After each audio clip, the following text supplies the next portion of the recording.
Isang magandang araw sa lahat ng aking mga kababayang Pilipino.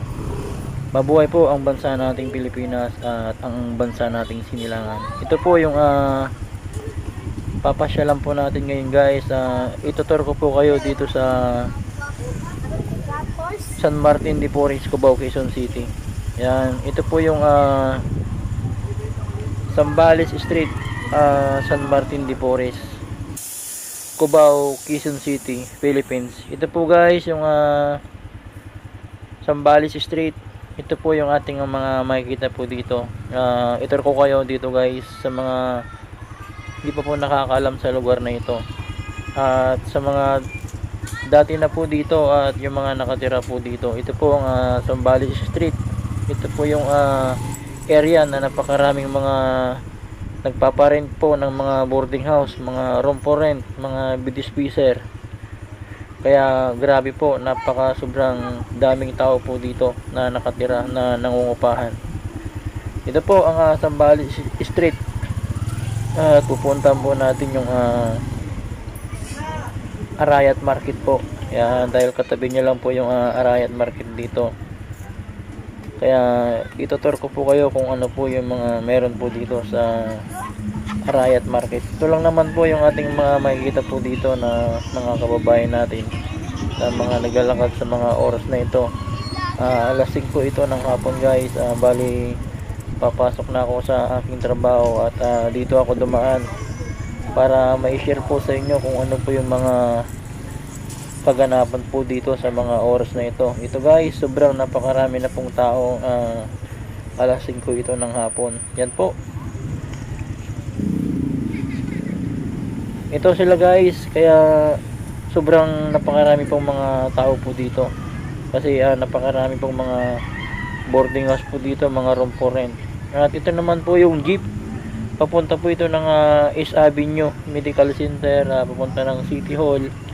Dahil wala na po yung bus na sakayan ng East Avenue doon sa EDSA, kaya nandito na lang po ito sa Benitez Street dito sa San Martin de Porres, Cubao, Quezon City. Kaya sa mga hindi po nakakaalam, nandito po sa Benitez Street yung sakayan po ng jeep papunta po ng East Avenue Medical Center. Yan po yung mga kumakain po dito ng Paris Mami.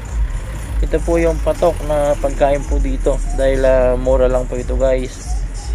May kasamang kanin yung mami po, 45 pesos kaysa magkarinderya po sila. At ito naman po yung masarap na street food po dito. Yan, yung may taba-taba po ito guys. Ito po yung Arayat Market. Yan, para may itur ko kayo dito. Ma-explore po natin itong lugar ng Arayat Market dito sa San Martin de Porres, Quezon City. Ito po, napakarami na pong tao. Alas 5 pa lang ito. Dahil yung mga iba dito galing na po sa kanilang trabaho at dito na dumadaan sa Arayat Market para mamalingki po ng kanilang pagkain. Yan. At maya maya pa po mas marami pa po yung mga kababayan natin na mamamalinggi po dito. Dahil yung iba nasa trabaho pa lang sila at mamaya pa sila pauwi. Ito lang muna po yung mga latest update po dito na karami ng mga kababayan na natin na nandito. Yan sila guys. Napakarami po ng mga bumibili po dito ng mga karne ng manok, mga pangrekado po nila, sibuyas, bawang, luya. Ayan po yung mga binibili ng mga kababayan natin na nandito. Yan.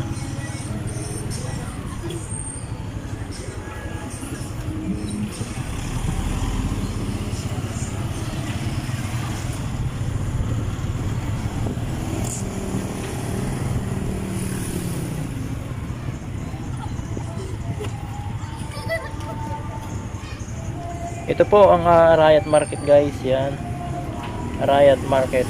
Sa mga hindi pa po familiar po dito, ito po ang Arayat Market guys. At sila yung mga kababayan natin na kumakain po dito ng pritong manok. Ito po yung pangmasa na pagkain po dito. Isang manok lang dito 15 yata ang isa nun guys. Pwede ng ulamin. At ito naman yung nagtitinda ng saging dito. Yan. At ito po yung building na ipinapatayo po, 45 floor kataas. Yan po, napakarami na po nating mga kababayan dito na naglalakad, namamalingki po. Yan guys, yung mga kababayan natin dito, yung mga nagtitinda po ng itlog, saba, mga gulay po. May Dunkin Donut din dito. Nandyan din po yung Nice Hotel. Nandito rin yung Astrotel lang po, yung mga paninda po nilang gulay dito guys.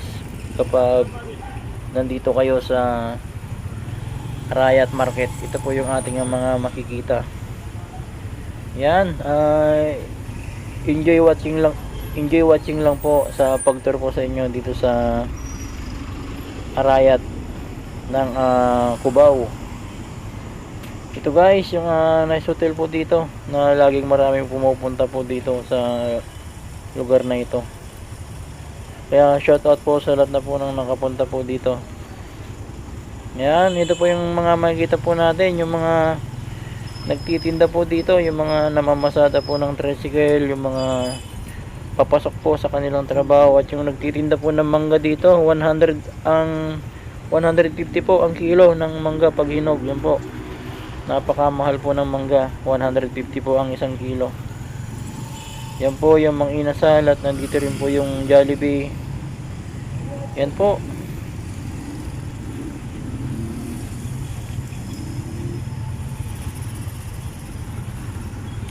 At nandyan din yung mobile ng pulis, kaya yung seguridad po dito ng mga kababayan natin talagang ligtas po. Ito po naman po yung mga bumababa ng MRT. Sila po, yan po yung mobile ng pulis guys. Yan po yung Pinatubo Street. Napakarami pong dyan, KTV bar. Yan guys, yung mga kumakain po ng Mami Paris po, talagang patok po dito yung mga ganyang pagkain po, dahil mura lang.